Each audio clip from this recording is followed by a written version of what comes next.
ओम श्री गुरुवे नमः।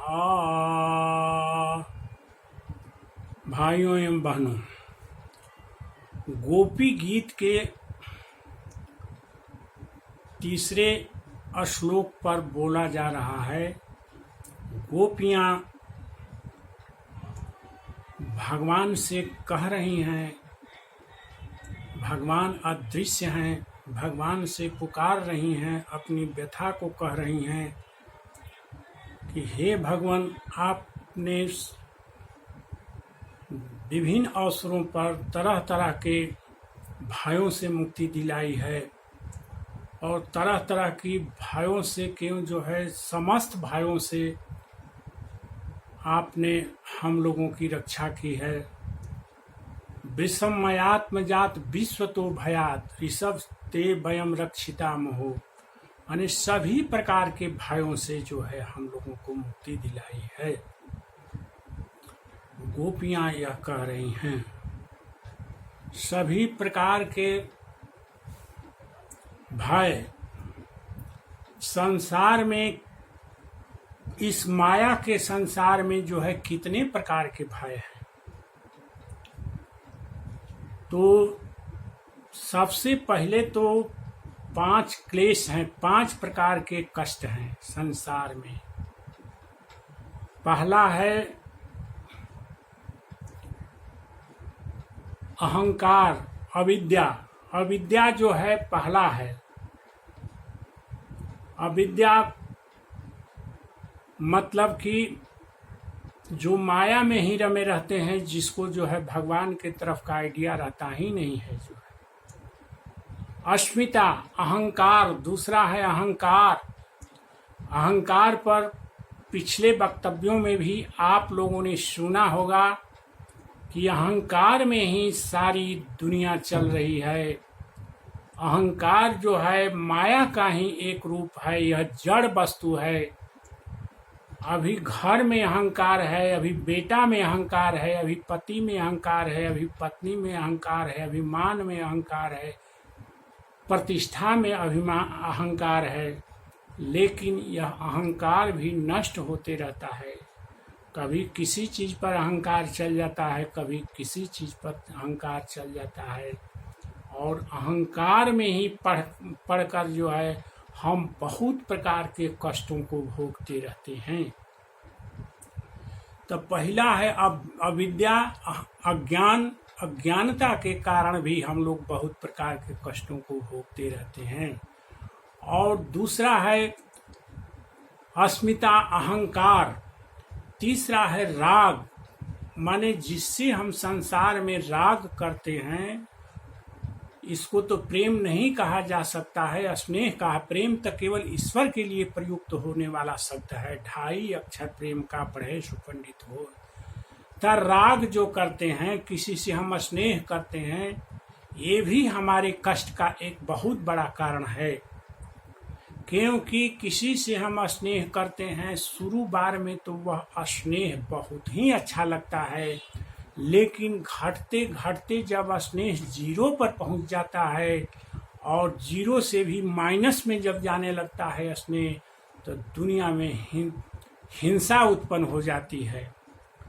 अगर कोई लड़का किसी लड़की से प्रेम करता है, लड़की किसी लड़का से प्रेम करता है, तो आजकल हम देखते हैं कि शुरू में तो यह राग बहुत ही अच्छा लगता है, बहुत ही दोनों एक दूसरे के लिए जान देने के लिए तैयार रहते हैं, दोनों एक दूसरे से मर मिटने के लिए तैयार रहते हैं।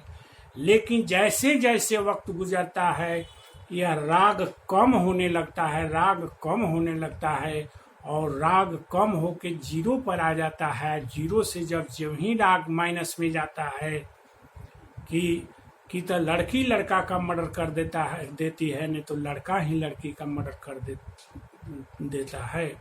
इस प्रकार की घटनाएं राग के चलते भी, जो पहले आदमी दोस्ती करता है और दोस्ती जब ही टूटती है वह दुश्मनी में बदल जाती है, और दुश्मनी में बदलने के कारण ही तरह तरह की जो है घटनाएं होती हैं। आज जो न्यायालयों में जो है इतने मुकदमों की भरमार है, क्यों है? पहले राग हुआ है, इसके बाद वही राग जो है द्वेष में बदल जाता है, द्वेष में बदल जाता है।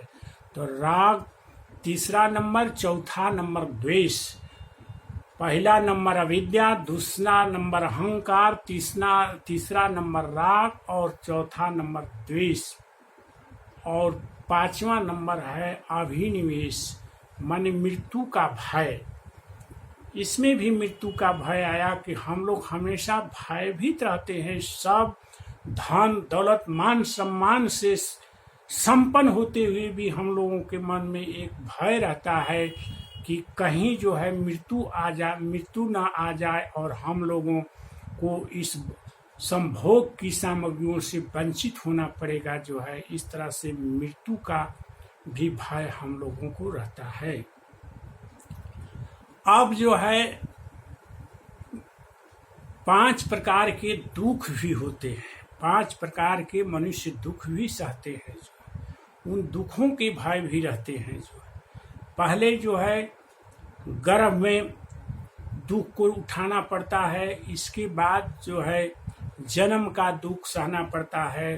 तुलसीदास श्री रामचरितमानस में लिखते हैं, जन्मत मरत दुसह दुख होई, जन्मने और मरने में दुसह दुख होता है। कहा जाता है कि अगर 1000 बिच्छू का डंक लगे और उससे जो दुख होता है वही दुख मरने के पहले होता है, मरने के वक्त होता है। जो है आदमी त्राहिमाम चिल्लाता रहता है। कोई कितना ही बाहुबली हो, कितना ही संसार का सबसे धनाढ्य व्यक्ति हो, लेकिन मरने के वक्त जो है आह याह करके चिल्ला करके जो है जाता है इस संसार से। जो है हम लोग रात दिन इस बात को सुने होंगे कि बाहुबली भी मरते हैं तो बहुत चिल्ला कर बचा लो, अब नहीं बचेंगे, एकदम चिल्लाते हुए कांपते हुए मरते हैं। जो है कितना कष्ट मरने के वक्त होता है। जन्मत मरत दुसह दुख होई, तुलसीदास जी लिखे हैं। जो है और तीसरा दुख है बुढ़ापा का और चौथा दुख है रोग का और पांचवा मृत्यु का दुख है। पहले गर्भ का, तब जन्म का, तब बुढ़ापा का, तब रोग का, तब मृत्यु का। 5 प्रकार के दुख भी हैं संसार में और 3 तरह के ताप हैं जिस ताप में हम सभी चल रहे हैं। सारे लोग जो हैं जिस ताप के अंतर जल रहे हैं, दैविक भौतिक तापा, राम राज्य का हूँ नहीं व्यापा। तुलसीदास जी भी लिखे हैं कि 3 तरह के ताप होते हैं। इस शरीर का ताप को दैहिक तरह तरह के रोग जो है हम लोगों के ऊपर आक्रमण करते हैं। किसी का किडनी खराब हो जाता है, किसी का जो है आँख खराब हो जाता है, किसी का लंग्स खराब हो जाता है, किसी के उदर खराब हो जाते हैं।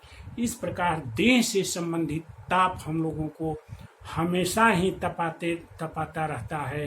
दैविक और दूसरा है दैविक मतलब कि माने ऊपर से देवता लोगों के द्वारा जो कष्ट मिलता है, प्रकृति के द्वारा जो कष्ट मिलता है उस कष्ट को कहते हैं। और भौतिकता के चलते हम लोगों को कष्ट मिलता है। भौतिक, आज हम कार पर जा रहे हैं, कोई भी आदमी कार पर जा रहा है, मोटर साइकिल से जा रहा है, दोनों में भिड़ंत हो जाता है। भौतिकता का यह दुख कहलाता है, इस पर ताप कहलाता है। इस प्रकार 3 तापों से हम लोग ग्रस्त हैं। जो है इसलिए 5 कष्टों से युक्त हैं और 5 दुखों से युक्त हैं, 3 तापों से युक्त हैं। इस प्रकार से ये सभी जो है माया के द्वारा निर्मित जो है दुख है, तकलीफ हैं। क्योंकि माया में रहकर ही जो है यह हम लोग कष्ट उठाते हैं। इन कष्टों से निवारण के लिए क्या करना पड़ेगा, जो है क्या करना पड़ेगा, इस कष्टों के बारे में जानकारी तो हो गई, लेकिन कष्टों के निवारण के बारे में हम को के बताएगा, कौन आदमी बताएंगे? संसार में किसी की क्षमता नहीं है जो इन कष्टों के बारे में बता दे, जो है इन भयों के बारे में बता दे, जो है और इन कष्टों को जो है कैसे दूर होंगे, ये वेद ही बता सकते हैं। वेद के अलावे दूसरा कोई सक्षम नहीं है। वेद जो भगवान की सांसों से निकले हुए हैं, इनके कोई रचयिता नहीं हैं, ये अनादि हैं और शाश्वत हैं। जो है यही वेद क्या कह रहे हैं, वेदों में हम चलते हैं। इन कष्टों से निवारण प्राप्त करने के लिए उनको उपाय ढूंढते हैं। तब वेद कहते हैं श्वेता स्वतरो उपनिषद के पहले अध्याय के 11वें श्लोक में, 11वें मंत्र में क्या कह रहे हैं, क्या भगवान की वाणी है कि ज्ञात्वा देवम माने उस प्रकाश स्वरूप, ज्ञान स्वरूप परमेश्वर को जानकर ही सर्व पासा पहानी, सभी प्रकार के सांसारिक बंधनों का नाश हो जाता है। जितने भी संसार में बंधन है, सब प्रकार के बंधन से आदमी को छुटकारा मिल जाता है। जो है ज्ञात्वा देवम सर्व पासा अपहानी, ज्ञान स्वरूप परमेश्वर को जान कर ही संसार में जो बंधन से हम लोग जकड़े हुए हैं, माया के बंधन से जकड़े हुए हैं, जो है माया के बंधन से, यह मेरा बेटा है, यह मेरा पति है, यह मेरी पत्नी है, यह मेरा सास है, यह मेरा ससुर है, यह मेरा धन है, यह मेरा गहना है, यह मेरा जेवर है, यह मेरा मान है, यह मेरा प्रतिष्ठा है। इसमें हम लोग रात दिन जकड़े रहते हैं। ये बंधन है हमारे, जो है ये बंधन है हमारे, जो है। तो इन बंधनों से जब तक से हम लोग छूटेंगे नहीं, तब तक से दुखों से, कष्टों से, तापों से हम लोगों की मुक्ति नहीं मिलेगी, मुक्ति नहीं मिलेगी। तो वेद कह रहे हैं ज्ञात्वा देवम सर्व पासा पहानी, उस प्रार ब्रह्म परमेश्वर को जान कर ही हम लोग सभी प्रकार के बंधनों से मुक्त हो सकते हैं। दूसरा कोई उपाय नहीं है।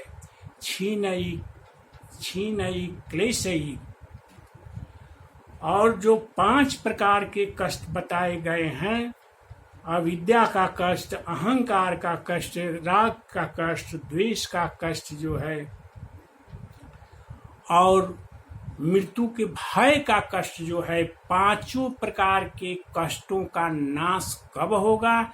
जब उन परम पिता परमेश्वर को हम जान लेंगे, तब होगा। छीनई क्लेशई जन्म मृत्यु प्रहाणी, और जब इन कष्टों से हम लोगों को, 5 कष्टों से हम लोगों को जब मुक्ति मिल जाएगी, सब दुखों से हम लोगों की मुक्ति मिल जाएगी, तो जन्म मृत्यु प्रहाणी, तो जन्म मृत्यु के चक्कर से हम लोग बच जाएंगे, जो है बच जाएंगे। दूसरा कोई उपाय नहीं है। और जन्म होता है तभी जो है हम लोगों को मृत्यु का भय सताता रहता है, मृत्यु का भय सताता रहता है। जो है जन्म ही जिसका नहीं हो, जो जन्म से जो है बिल्कुल जो है मुक्ति जिसको मिल गई, तो उसका मरण कैसे होगा? कैसे उसको जमराज आके मारेंगे? जमराज का भय कैसे होगा उसको? जो है तो छीनई क्लेशई जन्म मृत्यु प्रहाणी, उसका जन्म और मृत्यु का नाश हो जाता है, वह स्वतंत्र हो जाता है, जमराज के चंगुल से स्वतंत्र हो जाता है, मृत्यु के भय से बच जाता है, सब प्रकार के कष्टों से उसकी मुक्ति हो जाती है, वह दुखों से, 3 तापों से मुक्ति मिल जाती है। छीनई क्लेशई सर्व पासा अपहानी।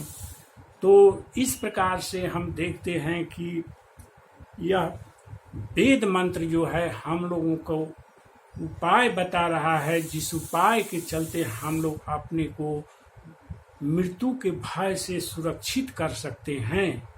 मृत्यु के भय से हम लोग अपने को सुरक्षित कर सकते हैं। और कहते हैं यह कैसे होगा कि तस्य अभिध्यानात्, उस भगवान को ध्यान करने से अपने मन को हमेशा ही भगवान के चरणों पर ले जाने से होगा। ऐसे नहीं होगा जो है तस्य अभिध्यानात्, उनके चरणों पर ध्यान ले जाने के कारण होगा जो है, दूसरा कोई उपाय नहीं है। गोपियों का ध्यान जो है हमेशा जो है भगवान श्री कृष्ण के चरणों पर ही रह रहा है, उससे इतर 1 सेकेंड के लिए, आधे सेकेंड के लिए भी नहीं हट रहा है जो है। आधे सेकेंड का ध्यान हटना भी गोपियों के मरण के समान लगने लगता है, मरण के समान लगने लगता है। बस आज इतना ही, कल इसके बाद का प्रकरण चालू होगा जो है। श्री राधे राधे राधे।